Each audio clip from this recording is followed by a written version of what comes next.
In space, nobody can hear you scream, except for the person sitting next to you. So please be considerate of others. Nobody likes a screamer. Unless you're having sex, ladies. Welcome to part 15 of Sonic Colors, ladies and gentlemen. I apologize once again for another delay, but a lot of people have been voicing concerns about the microphone I've been using in the previous parts, because it hasn't really sounded as good as it used to. So I spent a while getting a new microphone, and I've been experimenting with how far the microphone should be from my voice, whether I need to raise or lower the decibels and stuff. But I've mixed this with part 15 earlier, and I think it sounds pretty good, you know? I listened to it on the headphones, I listened to it on my speakers. I thought it sounded pretty fine. If you guys don't like it, feel free to tell me why, but keep in mind I'll be spending more weeks looking for a better microphone, and I'll have constant self-doubt about my abilities and whether I can make videos good anymore, and maybe I should just quit and never do it again, because my life is a lie, and I don't know what I'm fighting for anymore. I don't know what I'm fighting for. Anywho, we're still going through Asteroid Coaster, and this place is still filled with lots of asteroids to bounce off of, and a lot of pusher blocks that you may be familiar with if you've played Sonic Unleashed. Because in the final level of Sonic Unleashed, we went to Eggman Land, and there was these pusher blocks where they would go in and out, and sometimes you had to use them as platforms, and other times you had to make sure that you weren't in front of it when it came out, because if the pusher block comes out when you're standing in front of it, it would knock you off screen and instantly kill you. It doesn't matter how many rings you have, if you're in front of that pusher block and it knocks you forward, you're just going to go off screen, you're going to die, and you're going to have to go back to the previous checkpoint, and that's no good. How many times have I said that during this playthrough? I must have said that's no good like 10 times. That's become the new, but I digress. But anywho. So you gotta watch out for that. I mean, one problem I have with these pusher blocks, they don't have Eggman's face on them. I mean, come on. That was the best part about Sonic Unleashed. You're coming up to the blocks, and then the block face would go, and then it would go forward and knock your ass off. So, what the hell? Where's the Eggman faces? It's Eggman's amusement park, but I digress.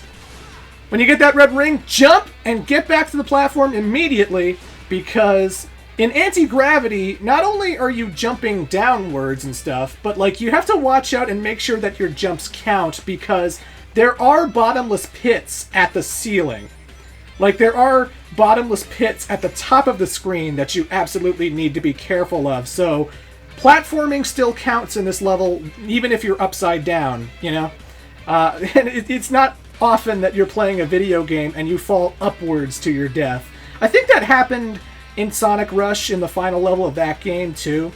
But, you know, it always catches people off guard when, like, oh, I missed the jump, but it's okay, because I'm falling upwards, and oh my god, I went off screen. Oh my god, there's bottomless pits up on the ceiling. That's bullshit, game. Why? Hey, not everything has a ceiling, man. Sometimes you just go up into outer space and you get lost into the void. And good job, Sonic! Eggman's conquered the world with his mind control ray. Way to be, Hedgehog, way to be. Welcome to the Asteroid Coaster. Accident-free for 45 minutes. I love that there's an announcement for that. Accident-free for 45 minutes! It's like, first off, he must be there in person doing it, and it's not like an automated voice, right? I mean, later we see that there are automated recordings and stuff, but do you think he was sitting in front of the machine going like, 41 minutes, 42 minutes, 43 minutes, you know? Either way, you gotta slam on the spring thing here to jump super high, because even when you're jumping in midair, those blocks will knock your ass off going forward towards the screen, and then you will die, and that's no good. But if you get to the end, if you make sure you don't land in the spikes, and you use that spring pad effectively, eventually you'll get to either the Cube Wisp or the Spike Wisp. I would prefer using the Spike Wisp, because then you can go to the ceiling and you can get all the red rings that are hiding in the higher parts, you know? The Cube Wisp can only... You can destroy these blocks, yes, but it can't really give you platforms to reach higher areas that you wouldn't go to. Or like those spikes right there, you know? You can destroy those blocks hanging above it, but you're still going to land in the spikes, and then what are you going to do? What are you going to do? And I'm still going and collecting the red rings. And by the way, this is like the last video in which I will be collecting red rings, because this is the final zone, Asteroid Coaster. We're almost done collecting all these red rings. I'm almost done. You need to go on the ceiling if you want to get the final red ring, because you can't go under the ring. You can't go under the goal. Sometimes in levels you can slide under the goal or whatever, but here you got to make sure that you go above it, otherwise you're going to clear the level, and then you'll have to replay it all over again just to get that one red ring you missed, and that's... well, you know what I was going to say. Because it's a habit now. It's a habit.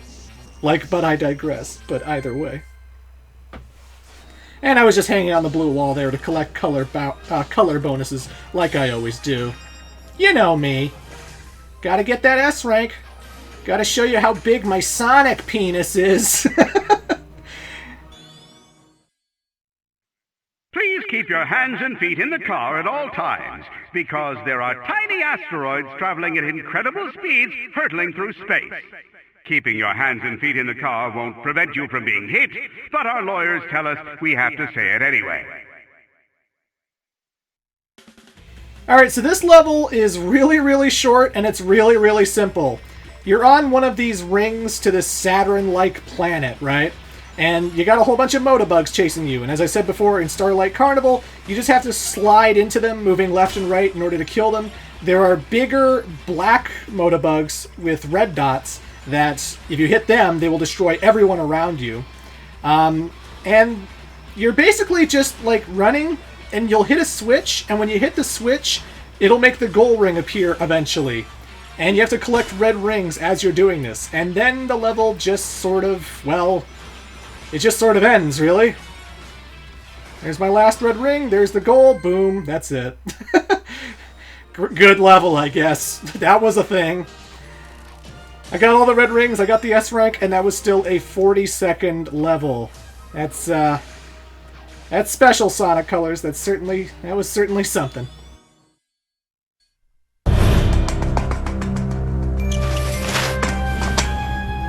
What is this place? Whoa.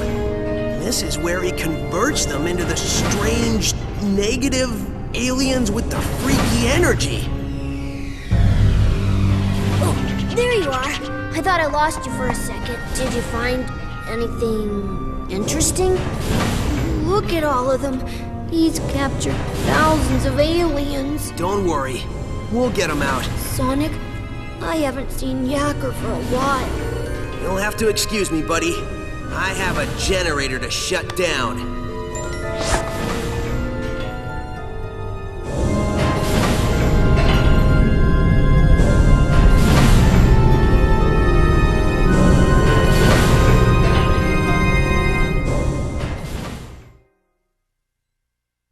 Would the owner of a yellow car, license plate 1NOM155, please report to the main gate? Your vehicle is in the path of an asteroid, and it's about to get smashed. Oh, never mind.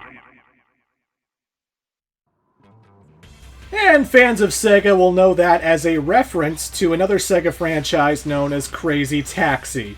Apparently, Beady Joe somehow got his taxi cab onto Eggman's incredible interstellar amusement park, and then it got destroyed by an asteroid, so, sucks to be him.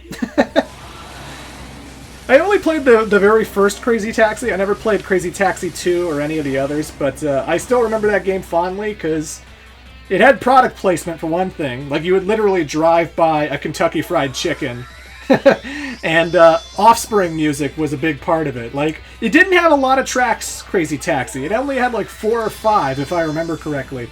But, like, you would constantly hear the Offspring track that goes, yeah, yeah, yeah, yeah, yeah! Da-na-na-na-na-na-na-na-na. And it's like, you play that game for more than like 3 hours, you're going to be hearing that track over and over and over and over again. And oh my god, it's repetitive, but that's my only experience with Crazy Taxi, is all I'm saying. And this is another pretty short, pretty condensed level. Basically, you know, We're almost done. You're just collecting these red rings. You're using these switches, which make those very slow fire bars spin. And in order to make the goal ring show here, you actually have to kill all the badniks. Like, you'll come up here, there won't be a goal ring, and you'll be like, where is it? Where do I go? I went to a dead end. You're supposed to kill all the egg pawns here, and then the goal ring will show up. So, yeah. You know, it's just a little odd, because we've never had to kill enemies to make it show up before. Please beware of the spikes on the asteroid coaster. They are sharp. Really? We have to warn people about spikes. Like they won't notice the spikes. I mean, come on, the cars are nothing but spikes. Unbelievable. What? My what is still on? Hey, Eggman, you have to make your park safe for everyone, okay? What if Dr. Light decided to bring Mega Man over to this place, and then he just immediately died the second he got into the roller coaster? Think about Mega Man, Eggman. Eggaman. If Mega Man was transformed into one of Dr. Eggman's robots, he should be called Eggaman, but either way. These roller coasters, they only appear in Act 1 and Act 6, but again, they always go into dead ends. This whole place has been designed to kill Sonic the Hedgehog, so every time you're coming up to the end of something, there's usually rainbow-colored rings, and you want to jump into those rainbow-colored rings in order to not fall to your death. And sometimes you won't find rainbow-colored rings, but you'll see like a side roller coaster that you need to jump onto. And again, if there's a roller coaster to the right of you, just hold right, push the jump button, and you'll switch from coaster to the other coaster. And if it's to the left of you, you hold left and push the jump button. It's very simple. It's not super complicated, and you're not going to find yourself flying off the edge or anything. Like, Sonic always stays in one particular position, and if you're jumping from coaster to coaster, he's always going to be landing in the seat. It's not like you actually have to guide him and make sure that he lands in the seat. So it's all very comfortable and relaxing, and, well, as relaxing as a roller coaster ride going into bottomless pit territory can be, anyway, I suppose. But what I'm saying is this game's fun. Nothing in this game is super tedious to the point where, like, you want to throw your controller at the screen going, why is the level like this? This level is bullshit! Like, because that was a lot of people's fears, you know? After Sonic Unleashed, after Eggman Land was, like, an hour long, and it was so hard, people were like, I hope to God the final levels of Sonic Colors are nowhere near that bad, because I can't deal with another Eggman Land, right? And this game is all about Eggman Land, essentially, because it's Eggman's incredible interstellar amusement park. It's all a giant amusement park in Eggman's vision. That scares me, because Eggman Land scares me, because that place was rough. Oh my god, but, you don't have to worry. is basically all I'm saying. This level, its difficulty is, sometimes it can be hard, sometimes it can be tricky, but it's never unfair, and it never makes you go through giant, long periods of, you know, frustration. So it's all good. It's all good in the hood. It's all good in the hood.